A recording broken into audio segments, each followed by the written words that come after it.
And this is a reading from the Holy Gospel according to Luke. Jesus summoned the 12 and gave them power and authority over all demons and to cure diseases.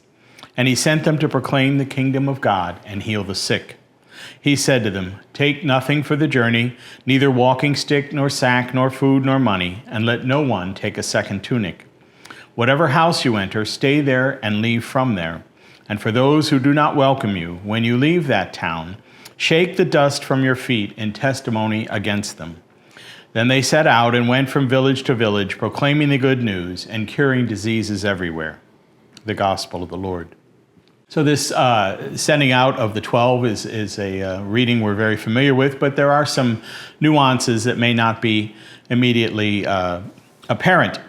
And so he sends them out. In other words, do what I've been doing. Just come into towns and start talking. And what are you talking? You're talking the good news. And the good news is that God is for everyone. God cares about everyone. And none of the lines, none of the frontiers that human beings have set up exist for God at all. So the tax collectors, the prostitutes, the sinners, they are to do as Jesus did.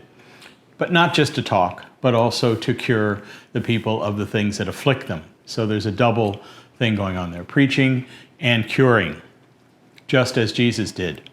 However, there are some things that are a little deeper than that. When he says, take nothing for the journey, take no walking stick, no sack, nor food, nor money, clearly he's asking them to be dependent on the people, the very people that they're going to help. But at the same time, that is an exact instruction for entering the temple.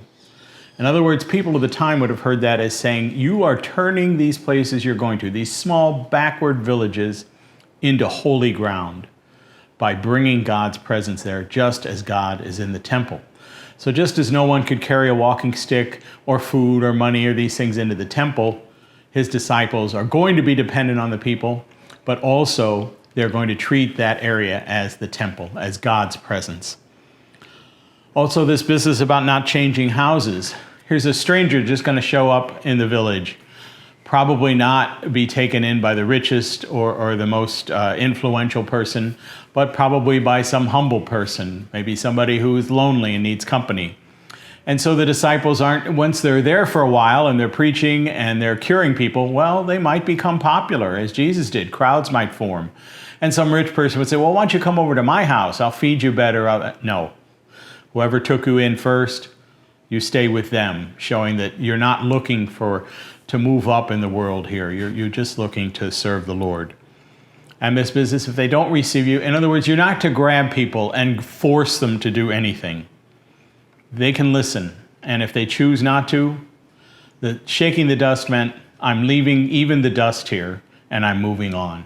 And so Jesus didn't make people do anything. He didn't scream at them. He didn't tell them what awful people they were. He told them that God loved them and was calling them as sinners, yes, but nevertheless as God's beloved children.